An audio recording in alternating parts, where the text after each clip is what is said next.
नमस्कार, मेरा नाम आलोक है। आप लाइव स्ट्रीज देख रहे हैं। एक सप्ताह कैसे बीत गया पता ही चला।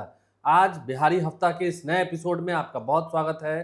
देखिए, रविवार का दिन है, छुट्टी का दिन है और आराम से जब बिहार की आप उन खबरों को जानते हैं जो खबरें आपके पहुंच तक नहीं आई, जिन खबरों से आपका कोई वास्ता नहीं हुआ, लेकिन उसका एक गहरा छाप है। अभी भी कुछ ऐसे छाप हैं जो आप तक पहुंच नहीं रहे हैं। हमारे साथ दो वरिष्ठ पत्रकार हैं, श्री ज्ञानेश्वर जी हैं और बिहार के वरिष्ठ पत्रकार रवि उपाध्याय जी हैं। दोनों से हम बात करेंगे पिछले सप्ताह में ऐसा क्या कुछ हुआ जो आप तक पहुंचते पहुंचते रह गया या ठीक से पहुंचा ही नहीं। ज्ञानेश्वर जी, इस सप्ताह में तो थोड़ा एक दिन आपका दिल्ली भ्रमण भी रहा और फिर आप पटना आए। विधान परिषद में, विधानसभा में कितनी हंगामे हो रहे हैं ये भी आप देख रहे हैं। इसकी इतर भी बहुत सारी खबरें हैं। नहीं, आपने ठीक कहा आलोक जी कि देखिए, जो कुछ होता दिखता है वह तो हम बताते ही रहते हैं। जो नहीं दिखता है, हाँ, नहीं, जो कुछ होता दिखता है वह हम बताते रहते हैं। जो कुछ दिखता नहीं है ठीक से उसे हम बिहारी हफ्ता में बताते हैं। तो देखिए, पिछले हफ्ते जब मैं सुबह उठता हूँ ना, दिनचर्या है मेरी कि मैं अखबार के पन्नों को पलटता हूँ। सिर्फ पटना के अखबारों को नहीं देखता हूँ, देश के अखबारों को देखता हूँ। और आजकल डाक संस्करण, मतलब वैशाली के संस्करण अलग, आरा के संस्करण अलग। तो इसी दिनचर्या में हमने पिछले दिनों दैनिक जागरण का वैशाली संस्करण देखा और पहले पेज का, जिसे हम जैकेट विज्ञापन कहते हैं, जैसे ही मेरी नजर गई मैं चौंक गया। देखिए, आजकल इधर के दिनों में बिहार की शिक्षा व्यवस्था को लेकर मेरा कंसर्न अधिक है, क्योंकि हम मानते हैं कि बिहार के पास असली पूंजी ज्ञान है। इसके अलावा हमारे पास कुछ भी संपदा है नहीं। तो बिहार की शिक्षा व्यवस्था कैसे ध्वस्त हो चुकी है यह हम और आप देखते ही रहते हैं। 68,000 करोड़ रुपयों का बजट है, लेकिन यह वेतन और पेंशन में ही चला जाता है। नतीजे तो नीलबट्टा सन्नाटा है। ढंग से समय पर किताबें नहीं मिल पा रही हैं। नहीं। आपने पिछले दिनों देखा था, टॉयलेट की जो राजधानी ट्रेन थी, उसके टॉयलेट में जगह नहीं मिली। सोचिए, किताबों के लिए जगह नहीं मिल पा रही। जब आप इतना पैसा खर्च नहीं, कर आप किताबों उसको की टॉयलेट में रख के आप लाए। देखिए, मैं तो साफ तौर पर कहता हूं ना, लालू यादव के कार्यकाल में बिहार की शिक्षा व्यवस्था का हार्डवेयर खराब हुआ और नीतीश कुमार के जमाने में सॉफ्टवेयर खराब हो गया। सॉफ्टवेयर ही उड़ गया। हाँ, सॉफ्टवेयर ही खत्म हो गया। तो आप किसी बात की उम्मीद मत रखिए। खैर, तो मैं कह रहा था, जब मैं वैशाली के दैनिक जागरण के संस्करण में छपे जैकेट विज्ञापन को देखा, मेरे पास है, तो मैं चौंक गया। बिहार का सबसे बड़ा शिक्षा माफिया, यदि हम सामान्य ज्ञान में सवाल पूछें, यदि आप एआई से पूछें, गूगल से पूछें, तो वह भी बता देगा कि बिहार के सबसे बड़े शिक्षा माफिया के रूप में किसकी पहचान रही है। आपने पूछा भी था जी एआई से? हाँ, नहीं, मैं पूछता हूं, अभी हम पूछेंगे, आप तब भी आप बता देंगे। मैं कुछ हिंट्स दूंगा तो बिहार का सबसे बड़ा शिक्षा माफिया, जिसका नाम बच्चा राय है और ओरिजिनल नाम प्रोफेसर ब्रैकेट में डॉक्टर, जो अखबार में छपा था, अमित कुमार, वह शिक्षक निर्वाचन क्षेत्र से एमएलसी बनना चाहता है। बताइए, सोचिए, यह विज्ञापन है। उच्च सदन की बात हो रही शिक्षक है। निर्वाचन क्षेत्र से एमएलसी बनना चाहता है और किस पार्टी से? ओवैसी की पार्टी से, एमआईएम। हाँ, एआईएमआईएम। और इन्होंने महुआ विधानसभा क्षेत्र से एआईएमआईएम के टिकट पर चुनाव भी लड़ा है पहले, जो इस विज्ञापन में बताया गया। सोचिए, जो बिहार का सबसे बड़ा शिक्षा माफिया है, वह विज्ञापन में कह रहा है शिक्षा से आएगा बदलाव, बोर्ड से बनेगा नया भविष्य, हर घर शिक्षा हर वोट, राष्ट्रहित का, हर घर शिक्षा हर वोट, राष्ट्रहित का, ज्ञान की शक्ति लोकतंत्र की सच्ची भक्ति है। अब ये बच्चा राय कौन है भाई? 2016 आप कितने सक्रिय थे मुझे नहीं पता, रवि उपाध्याय सर बैठे हैं। क्योंकि मैं पत्रकारिता में 2018 में आया हूं। सक्रिय था, लेकिन हाँ, पत्रकारिता में 2018 तो 2016 बिहार बोर्ड का नतीजा, पूरे देश में हंगामा खड़ा हो गया। बिहार के टॉपर्स ही फर्जी निकल गए थे। कला संकाय में रूबी रॉय टॉप हुई और फिर उनका एक इंटरव्यू चलता है टेलीविजन पर, जिसमें वह रूबी राय पॉलिटिकल साइंस को प्रोडिगल साइंस कहती है और इस विषय में क्या पढ़ाया जाता है? तो खाना बनाने की विधि पढ़ाई जाती है। तो यह रूबी राय कौन थी, किस स्कूल किस कॉलेज की थी? तो बच्चा राय के कॉलेज की थी। तो बच्चा राय का कॉलेज भगवानपुर में, जो विष्णु राय कॉलेज कहा जाता है, अब तो शायद नहीं है, वह क्या था? वहां पढ़ाई नहीं होती थी, वहां डिग्रियां बिकती थी, डिग्रियां देने की फैक्ट्री थी, टॉपर्स की फैक्ट्री थी। और यह हंगामा इतना बड़ा हुआ कि पूरे देश में बिहार की भज पिट गई। इसमें बिहार विद्यालय परीक्षा समिति के तत्कालीन चेयरमैन लाल केश्वर प्रसाद सिंह संलिप्त पाए गए, वह भी गिरफ्तार हुए। लाल केश्वर प्रसाद सिंह की पत्नी विधायक उषा सिन्हा, वह भी संलिप्त पाई गई। और नालंदा से ही वह जी, हिल्सा से। और मनु महाराज पटना के एसएसपी थे। एसआईटी बनी। बच्चा राय, बिहार का सबसे बड़ा शिक्षा माफिया, गिरफ्तार नहीं हुआ, कोर्ट में सरेंडर किया। फिर उसे पटना हाईकोर्ट ने 2018 में जमानत दे दी, सुप्रीम कोर्ट ने रोक लगा दी, ईडी ने बाद में संपत्ति जब्त की। और अब ये बच्चा राय जो है शिक्षक निर्वाचन क्षेत्र से शिक्षकों के नेता हो जाएंगे, शिक्षकों के नेता हो उच्च सदन में। देखिए, बिहार में कुछ भी हो सकता है, कुछ भी हो सकता है। जो यह विज्ञापन है, इसमें भीमराव अंबेडकर की तस्वीर लगाई गई है, सर्वपल्ली राधाकृष्णन की तस्वीर लगाई गई है, ओवैसी की तस्वीर है, चंद्रशेखर रावण की तस्वीर है। चंद्रशेखर रावण ही है ना ये? जी। चंद्रशेखर रावण की तस्वीर MP है, बने। अख्तरुल ईमान की तस्वीर है, और हाथ जोड़े हुए बच्चा राय। मैंने कहा कुछ भी हो सकता है। देखिए, शिक्षक निर्वाचन क्षेत्र, बिहार विधान परिषद का चुनाव, पहले इसमें वोटों का टिक्रम चलता था, ठीक है ना, घोस्ट वोटर्स बन जाते थे।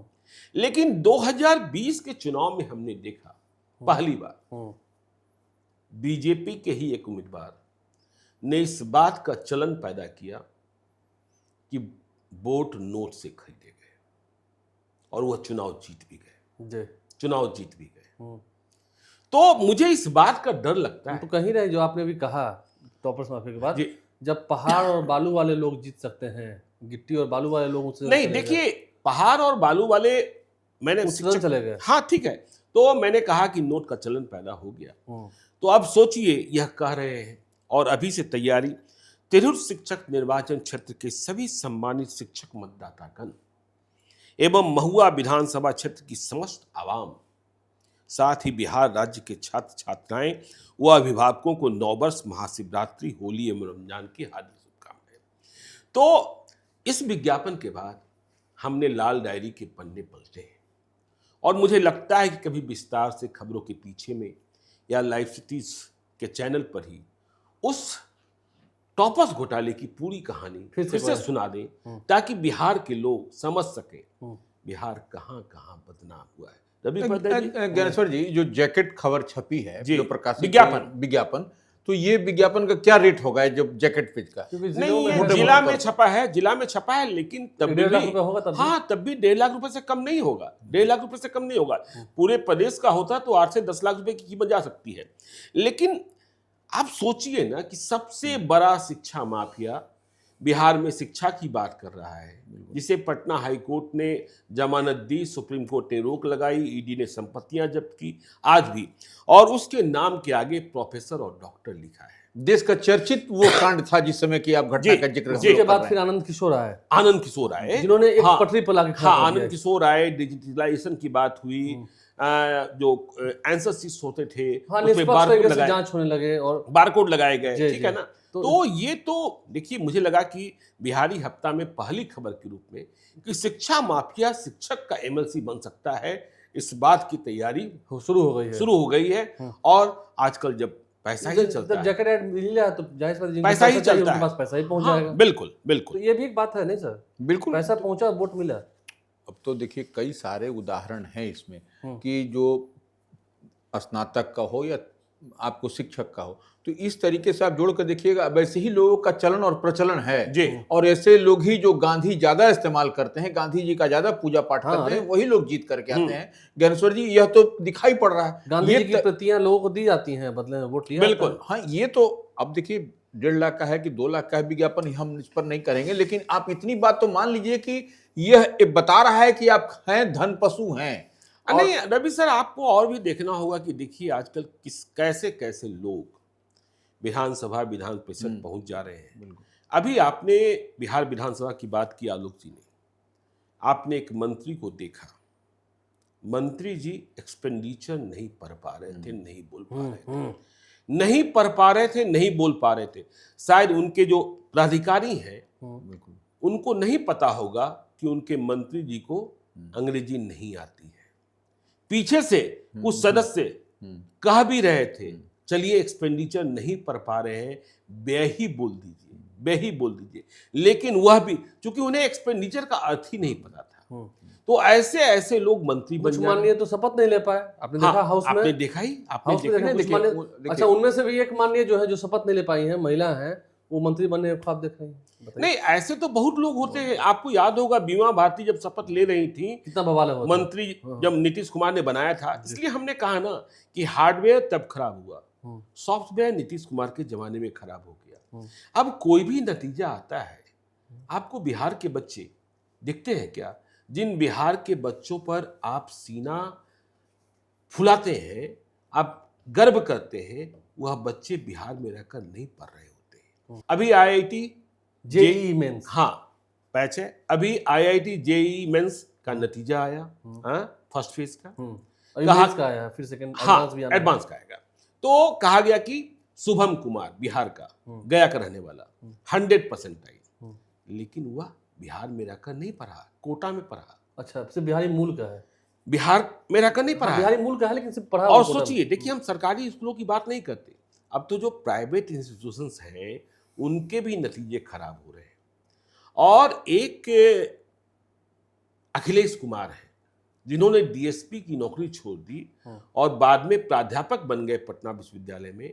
उन्होंने बड़े डंके की चोट पर लिखा कि पटना में कम से कम 25 से 30 हजार बच्चे आईआईटी जेईई की तैयारी कर रहे होंगे। नहीं, संख्या तो और अधिक होगी पटना के कई नामी कोचिंग संस्थानों में, लेकिन उनमें से 10 बच्चों को भी 300 में से 250 नंबर नहीं आए। सोचिए कहां पहुंच गए। तो ये तो स्थिति है, ये स्थिति है। इसलिए कौन शिक्षा माफिया, कौन बालू माफिया, कौन अन्य माफिया, शराब माफिया। एक नियम है जिसके पास अगर पैसा आ गया जी, वो सदन जाने के सपने देखने ही लगते हैं। और इसमें अब जब लोकतंत्र में लोगों ने ही स्वीकार किया है। देखिए सदन जाना कोई बात नहीं है, सदन तो सबको, लोकतंत्र में सबको अधिकार है जाने का, लेकिन उच्च सदन में वैसे लोगों को ज्ञानेश्वर जी भेजा जाता था या जाते थे जो लोग विद्वान होते थे और अपने अपने क्षेत्र के एक्सपर्टीज होते हैं। आप देखिए उच्च सदन की बात हम लोग कर रहे हैं, तो राज्यसभा में भी देखिए, विधान परिषद में भी देखिए, पहले का कालखंड उठा के देखिए, और अब इन दिनों यह गांधी जी वाला लालू चालीसा लिखने वालों को बिल्कुल लालू यादव ने राज्यसभा में भेजा था, याद है ना? याद है ना? बिल्कुल याद है ना? बिल्कुल। हाँ, भूल गए क्या? इसलिए मैं कह रहा हूँ हार्डवेयर और सॉफ्टवेयर। नहीं, अभी देखिए ना भाई, कितने लोग स्थानीय निकाय क्षेत्र से जीत के आए हैं। जी, निकाय की बात होती है, बहुत सारी बात होती है, उसमें से 50 नहीं 70% लोगों ने आज तक एक क्वेश्चन भी नहीं पूछा होगा। वो तो देखिए में भी नहीं आते हैं। जब पैसा था तो चले गए। त्रिस्तरीय प्राधिकार वाले चुनाव हो रहे थे तो हम और आप रवि सर सब मिलकर कह रहे थे ना, रुपया लड़े एमएलसी, रुपया लड़े एमएलसी। औरंगाबाद में क्या खेल हुआ था, सिवान में क्या हुआ, क्या कीमत गई थी, कैसे मुंगेर वाले में पासा पलटा था, पासा पलटा था। तो यह तो समझने की बात है, ये बात है। हालांकि विधान परिषद की बात कर रहे हैं तो इस हफ्ते लड़ाई भी बहुत हुई है विधान परिषद में। विधान परिषद में अशोक चौधरी बनाम सुनील सिंह की लड़ाई आप देखिए कहां तक डिग्री तक बात हुई, बिस्कुमान तक बात आ गई। बिस्कुमान तक बात पहुंच गई। बिस्कुमान में कैसे पैसा दिया गया इसकी बात आ गई। नहीं, सुनील सिंह को बताना चाहिए ना कि जब वो कह रहे हैं कि इतने इतने पैसे, तो उनके कार्यकाल में कमाई क्या है, क्या कमाई थी कि इतना पैसा कोई दांव लगाने को तैयार था। आप कह रहे हैं कि 5-5 करोड़ 3 लोगों को दिए गए। एक तो सबूत क्या है तो छोड़ दीजिए। नहीं, सबूत की बात हम नहीं कर रहे हैं, बिस्कुमान में कमाई कितनी है, कितनी कमाई है, क्योंकि उस पद पर नहीं। लेकिन ज्ञानेश्वर जी एक चीज और देख लीजिए, वो आप सुनील सिंह की हम लोग बात कर रहे हैं और अभी का बिस्कोमान देख लीजिए। बिस्कोमान बेनिफिट में रन कर रहा है अभी, और तमाम कर्मचारियों को जो बिस्कोमान के हैं सबको रिवार्ड और रिवार्ड दिया गया नहीं, है। मैं ये व्यवस्था मैं ये परिवर्तन जानना लोगों को चाह हटा रहा भी था। दिया गया है। मैं ये हाँ, जानना वही तो चाह लोगों रहा को था हटा भी कि दिया जब गया आप 5-5 करोड़ रुपयों की बात कर रहे हैं तो आप तो उस पद पर रहे हैं और लंबे समय तक रहे हैं, आपको बताना चाहिए कि आखिर उस कुर्सी में कितनी कमाई है कि कोई इतना पैसा दाव लगा सकता है। दाव लगा दाव तो हम तभी लगाएंगे ना अगर बिजनेसमैन बिल्कुल, देखें, बिल्कुल। हमको उसका डबल मिलेगा, बिल्कुल, ये ट्रिपल मिलेगा। हाँ बिल्कुल, तो ये बातें हुई, डिग्री पर भी बात हो गई हाँ डिग्री पर भी बात हो गई कि फर्जी डिग्री है। हाँ। उन्होंने भी गुस्से में कहा कि अगर ये साबित कर देंगे कि आप तो असिस्टेंट प्रोफेसर हो गए हैं। जी। अब तो शिक्षा मंत्री ने भी कह दिया कि हाँ भाई, जो यूनिवर्सिटी को देखना था वहां से क्लियरेंस आ गया था। नहीं, उन्होंने तो हो देखिए गए। सुनील सिंह ने वो प्ली दिया कि अशोक कुमार और अशोक चौधरी ये विवाद का हाँ, निपटारा तो पहले ही हो गया, पहले ही हो पहले ही गया हो था। चुका वो तो है। यूनिवर्सिटी सर्विस हाँ, कमीशन ये ने कर दिया। जानबूझ करके इस तरीके से प्रवोकिंग जो है सो होता है, जो प्रवोक करने के लिए बोला उन्होंने। नहीं, सदन आपको के याद होगा, देखिए विधानसभा में चेतन आनंद ने जो चर्चा की कि तब के जमाने में लोग कैसे कैसे, उन्होंने सुरमा भोपाली की बात की। सुरमा भोपाली किसे कह रहे थे याद ही है, और किन बहन बेटियों की बात कर रहे थे, एमबीबीएस दाखिले की बात कर रहे थे। तो यह कहानी तो देखिए अब विधानसभा में भी किस तरीके की बहस हो रही है, जनता को कितना फायदा हो रहा है, नहीं हो रहा है। लेकिन आलोक जी, नीरज कुमार बिहार विधान परिषद के सदस्य, वो ज्ञानी है, लेकिन नहीं, उनकी हिम्मत को दाद देनी होगी। देखिए वर्तमान राजनीति में अभी तो यूजीसी का विवाद चल ही रहा है। देखिए अभी वर्चस्व किनका है बिहार की राजनीति में? देखें, ठीक है, लोग कहते हैं कि सवर्ण जातियां वर्चस्व में है, वह ज्यादा प्रभावी हैं, लेकिन अब टिकट मांगने किससे जाना है? नीतीश कुमार से। टिकट मांगने किससे जाना है? लालू यादव, तेजस्वी यादव से। टिकट मांगने किससे जाना है? चिराग पासवान से। टिकट मांगने किससे जाना है? जीतन राम मांझी से। टिकट मांगने किससे जाना है? राजेश राम से। तो अब तो सवर्णों को दूसरों का दरवाजा खटखटाना पड़ेगा। तो अब सवर्ण जो है वह राजनैतिक रूप से अस्पृश्य होते जा रहे हैं, लेकिन निशाने पर वही होते हैं। नहीं, टिकट मांगना ऐसा नहीं है। जब आप कह रहे हैं टिकट मांगने, ललन सिंह से भी जाना पड़ता है। नहीं, ललन सिंह, देखिए भाई, ललन सिंह वो अलग नीतीश बात कुमार है ना, नीतीश कुमार है ना, नीतीश कुमार नेता है ना। ललन सिंह कह दे और नीतीश कुमार न दे, हाँ ठीक है ना। अब आप कहेंगे मनोज झा क्या, भाई मनोज झा नेता है, हाँ ठीक है ना। तो आप देखिए अब जो सवर्ण है ना, वह एक तरीके से अछूत होते जा रहे हैं। अच्छा, अछूत होते नहीं, आप समझिए ना। क्यों है सर? नहीं भाई, आप वैसे भी देखिए पूरे देश की राजनीति को, बीजेपी जितनी मजबूत जातियां हैं जिनको इस बात का गुमान रहा है कि हमारे बगैर इस प्रदेश में सरकार नहीं बन सकती, उनके अहंकार को बीजेपी तोड़ चुकी है। आप देखिए हरियाणा में जाट मानते थे कि मेरे बगैर हरियाणा कैसा। वहां मुख्यमंत्री कौन बना? नायब सिंह सैनी। महाराष्ट्र में मराठा मानते थे कि हमारे बगैर महाराष्ट्र क्या। वहां मुख्यमंत्री कौन बना? देवेंद्र फडणवीस। दिल्ली में लोग क्या मानते थे कि पंजाब और पूर्वांचल के अलावा दिल्ली कैसी? वहाँ रेखा गुप्ता। झारखंड में आदिवासी मानते थे कि मेरे बगैर झारखंड कैसा? रघुवर दास बन गए थे, रघुवर दास बना दिए गए थे। बिहार में यादव प्रयोग जब फेल हुआ तो नीतीश कुमार की अवस्था चाहे जो हो, नीतीश कुमार को ही बनाया। नीतीश कुमार को ही बनाया। मध्य प्रदेश में ठाकुर, राजपूत और ब्राह्मण मानते थे कि मध्य प्रदेश मेरा, तो वहां मोहन यादव हो गए। यूपी में देखिए मायावती और मुलायम सिंह यादव समझते थे या तो दलितों का होगा या फिर ओबीसी। हाँ, तो वहां योगी आदित्यनाथ हो गए। राजपूत। तो उस घमंड को बीजेपी तोड़ चुकी है, ठीक है ना, कि आप यदि सबसे शक्तिशाली जात है, आपके खिलाफ वाले को बनाएंगे। हाँ, आप मतलब यह मत सोचिए, समझे ना, यह मत सोचिए, हाँ आपके बिना ही बना सकते हैं। तो हमने कहा कि नीरज कुमार, माफ कीजिएगा, एमएलसी नीरज कुमार ने हिम्मत दिखाने की कोशिश की, और अभी चुनाव है, इसके बाद भी उन्हीं का चुनाव है। हाँ, तो देखिए बिहार सरकार ने जातिगत सर्वे कराया था, गिनती करवाई 2023 में, उसके ही आंकड़े। देखिए मैं बार बार कह रहा हूं कि डिकोड किया जाना चाहिए और एक्सप्लेन किया जाना चाहिए, जो यूट्यूब का सब कुछ बदला है। तो नीरज कुमार ने कहा कि बिहार में सवर्ण किस हाल में किसी को पता है? मतलब ब्राह्मण, भूमिहार, राजपूत और कायस्थ, तो बेघर। देखिए सब लोग कहते हैं भूमिहीनों को जमीन मिलेगी, प्राथमिकता किसको मिलती है? कोई यह मानने को तैयार ही नहीं होता है कि सवर्ण भी बेघर हो सकते हैं, भूमिहीन हो सकते हैं। तो नीरज कुमार ने सरकारी रिपोर्ट से, और यह सरकारी रिपोर्ट तब आई थी जब नीतीश कुमार और तेजस्वी यादव की सरकार थी। हाँ, तो नीरज कुमार ने क्या कहा कि देखिए, बिहार में आवासहीन, बेघर, जिनके पास रहने को घर नहीं है, जिनके पास बनाने को भूमि नहीं है, उनमें सबसे अधिक संख्या, उनकी संख्या के हिसाब से कौन है? सामान्य वर्ग के लोग हैं। ईडब्ल्यूएस वाले नहीं, ईडब्ल्यूएस क्यों? सामान्य वर्ग के लोग, हाँ ठीक है, ईडब्ल्यूएस ही कर लीजिए। हाँ, सामान्य वर्ग के लोग हैं, मतलब ब्राह्मण, भूमिहार, राजपूत और कायस्थ। हाँ, कैसे भाई? तो सामान्य वर्ग के जो लोग हैं 0.31% बेघर है, ठीक है, इनके पास कोई घर नहीं। हाँ, मतलब, और ऐसे परिवारों की संख्या कितनी है? 13,303। पिछड़ा वर्ग, जिसमें आप यादव हैं, कुशवाहा हैं और तमाम जातियां हैं, ये वैश्य भी उसी में है। वैश्य भी उसी में, वैश्य भी, हाँ, वैश्य के कुछ उसमें भी हैं, अति पिछड़ी जातियों में भी। तो देखिए, पिछड़ी जातियों में 0.16% ही बेघर लोग हैं, मात्र 11,602 परिवार, मतलब सामान्य वर्ग वाले अधिक हैं। अत्यंत पिछड़ा वर्ग में 0.23%, मतलब 0.23% से ज्यादा बड़ा 0.31%।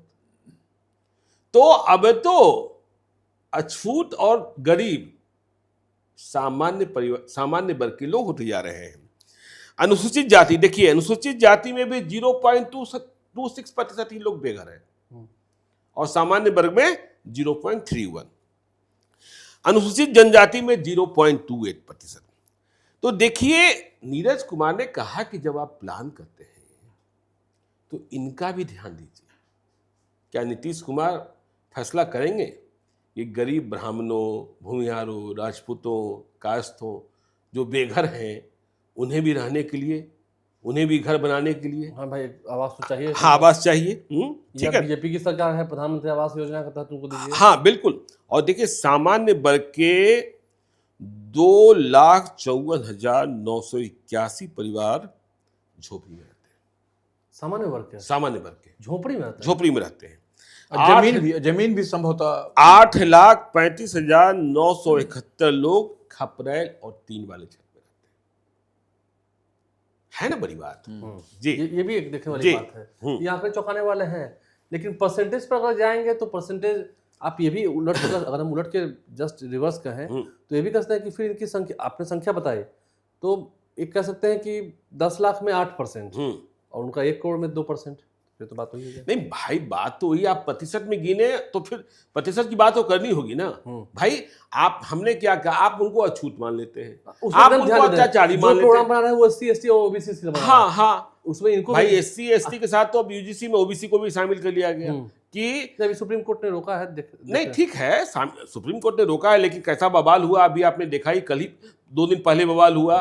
पालीगंज के विधायक संदीप सौरभ और फिर विजय कुमार सिन्हा कैसे टूटे विधानसभा में। विजय कुमार सिन्हा ने कहा कि भाई वह तो मुजफ्फरपुर में रैगिंग के शिकार हो गए थे, जबकि जाति की भूमिहार है। छात्रावास से उनको निकाल दिया गया। तमाम तरह की बात का टेक्निकल इंस्टीट्यूट है मुजफ्फरपुर में, सब विजय सिन्हा ने कहा। लेकिन हाँ, ये है कि UGC में जैसी OBC जातियां शामिल हो जाएंगी, फिर एक जो रील चलता है या हम लोग सोशल मीडिया पर देख रहे हैं, थोड़ा माहौल बिगड़ेगा।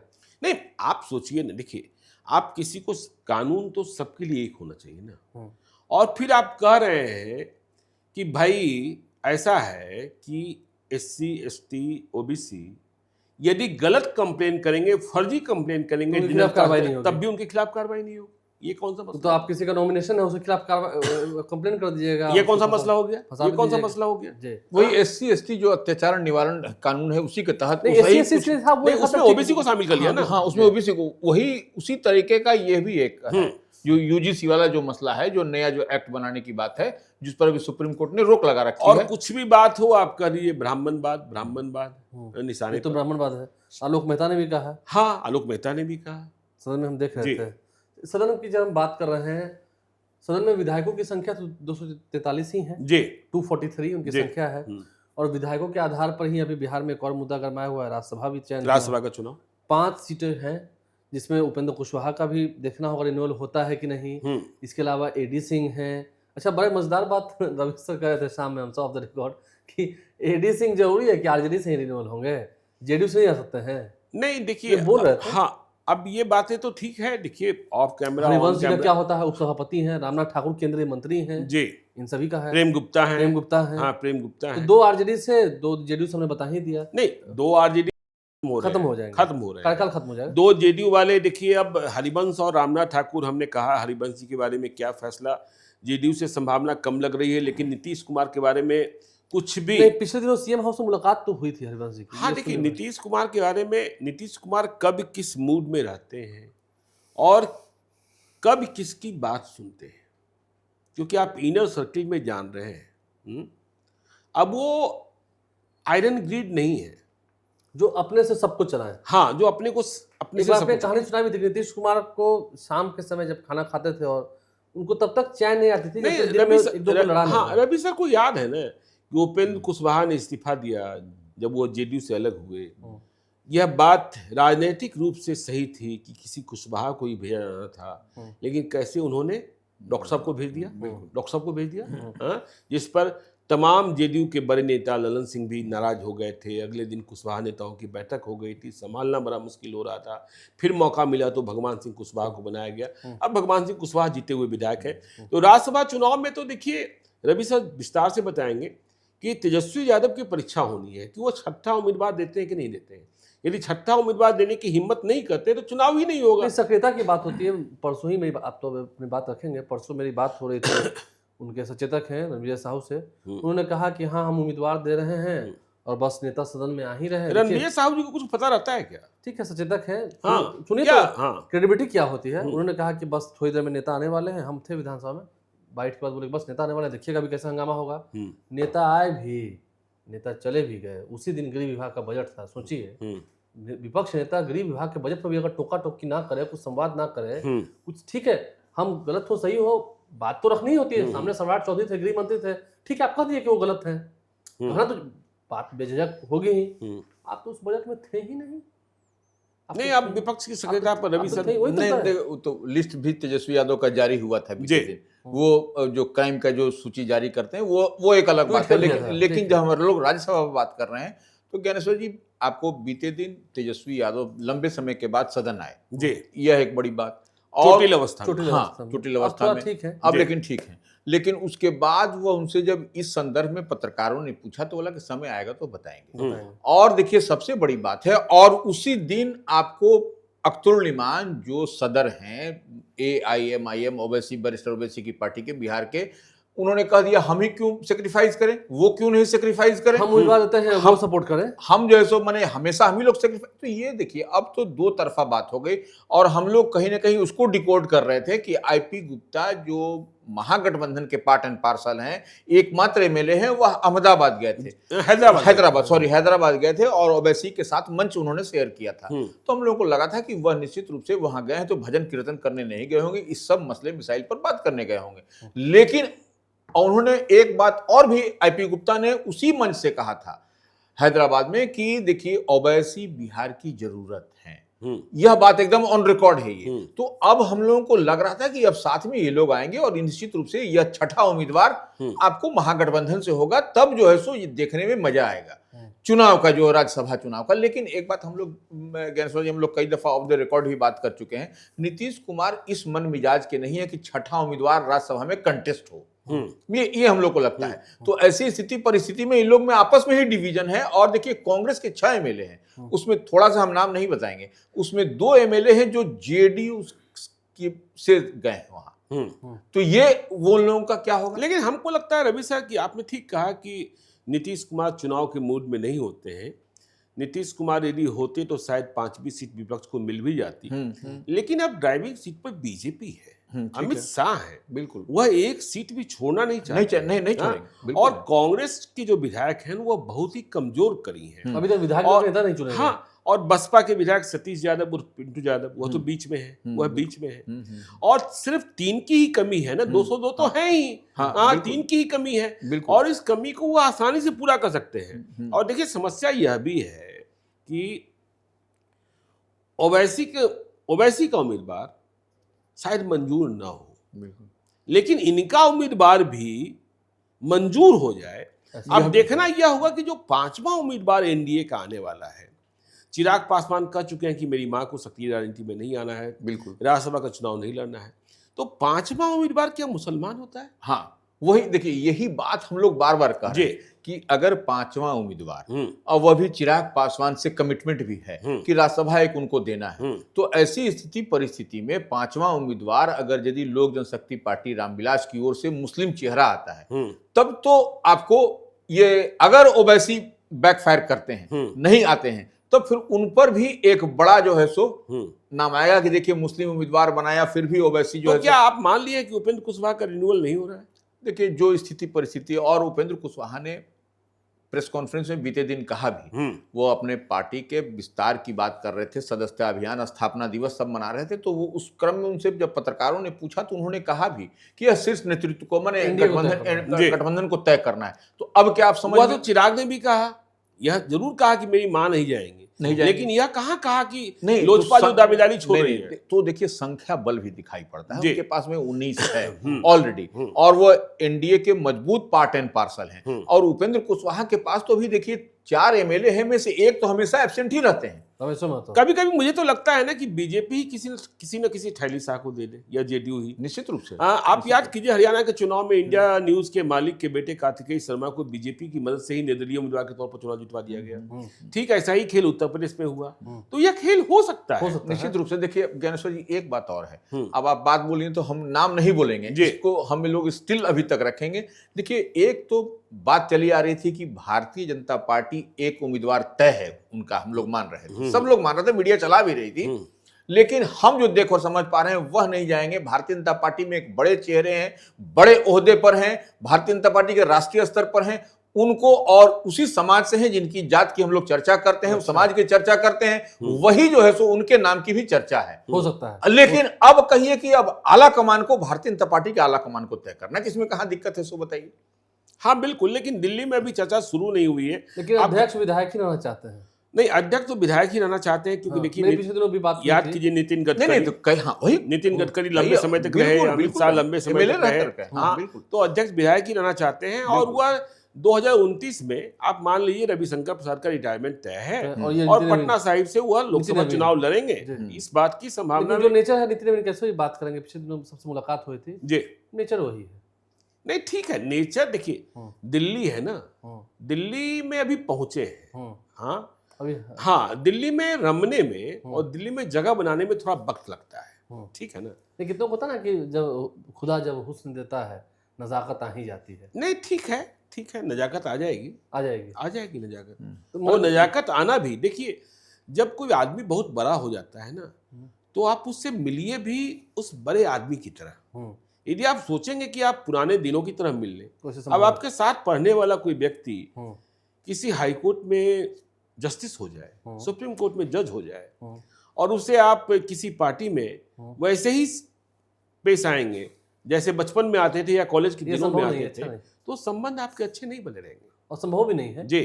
तो कुल मिलाकर बात यही रही। लेकिन अगर हम फिर से बात करेंगे राज्यसभा और इसी फिर लास्ट पॉइंट पर, उपेंद्र कुशवाहा, लेकिन ये भी कर दे रहे हैं, जो ऐसा लगता है बहुत लोग चर्चा बहुत कुछ करते हैं, उपेंद्र कुशवाहा का अगर रिन्यूअल हो रहा है और एनडीए में सबको इंटैक्ट कर रहे हैं अमित शाह और रख रहे हैं कॉन्फिडेंट में, तो ये भी मान के चलिए कि 6 महीना साल भर के अंदर कुछ बड़ा गेम होना है। नहीं, गेम तो देखिए, मैं तो बार बार कह रहा हूँ कि बंगाल का चुनाव, बंगाल के चुनाव के बाद एडवेंचर हो सकता है बिहार में, कुछ भी हो सकता है। हाँ, एडवेंचर हो सकता है, क्योंकि नीतीश कुमार अब वो नीतीश कुमार है नहीं।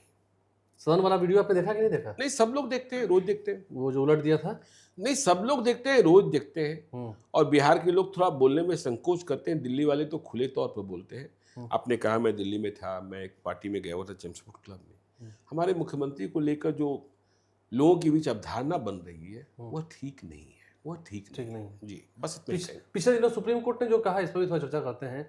एक बात होती है, अक्सर चर्चा होती है, सुप्रीम कोर्ट ने जो तमिलनाडु के पॉलिटिकल पार्टीज को लेकर कहा और इशारों में कहा कि ये जो फ्री की रेवड़ी आप बांट रहे हैं, फ्री का अनाज बांट रहे हैं, फ्री की बिजली बांट रहे हैं, इससे अच्छा कि आप रोजगार दें। ये तो बहुत दिक्कत हो जाएगी। ये बात कब कही जा रही है? जब तमिलनाडु और बंगाल में चुनाव है जी। बिहार के चुनाव के पहले क्यों नहीं कहा गया था? इसे भी डिकोड कीजिए। इसे भी डिकोड कीजिए। नहीं, प्रशांत किशोर इसको लेके सुप्रीम कोर्ट में वो तो मूव खैर किया, नहीं, बोले मैं थे। वो बात ही बिल्कुल ठीक बोल रहे वो हैं बात आप। ही करा जरा इसे भी रिकॉर्ड कीजिए। बिहार के चुनाव के पहले क्यों नहीं कहा गया? हम्म, बिहार के चुनाव के पहले कहा गया होता तो शायद बिहार में रेबड़ी न बढ़ती, और तब क्या होता चुनाव में? हाँ, अगर ये 10,000 रुपये और 125 यूनिट बिजली फ्री ना हुई होती, हाँ, वो तो बहुत दिक्कत हो जाती, परेशानी होती ना। बहुत परेशानी होती। हाँ, तो फिर ये सोचिए, जो माहौल है, ये माहौल समझ नहीं सोचिए आता। ना, यह बात बंगाल और तमिलनाडु चुनाव के तो पहले ऐसा कही। क्यों हो रहा है सर? कुछ बात जो है पर्दे में रहने दो, पर्दा जो उठ गया तो भेद खुल जाएगा। जी। चलिए, समय आने पर सब रहस्य खुलता ही है। आपने लगभग पूरी बातें कर ही ली जी। हैं, आपने पूरी बातें कर ही ली है। इस बिहारी हफ्ता के इस विशेष कार्यक्रम में जो इतनी खबरें आपने सुनी है, जितनी खबरें आपने जानी हैं, बहुत सारी तैयारी हो रही है पीछे में, बहुत सारे राज हैं, लेकिन समय आने पर धीरे धीरे सभी पत्ते खोले जाएंगे। आप लाइव से बने रहें, हमारे चैनल को सब्सक्राइब कर लें। साथ साथ यदि इस वीडियो को फेसबुक पर देख रहे हैं तो पेज को लाइक करना भूलें। अगले सप्ताह हम लोग फिर आएंगे नई कहानियों के साथ। धन्यवाद। धन्यवाद।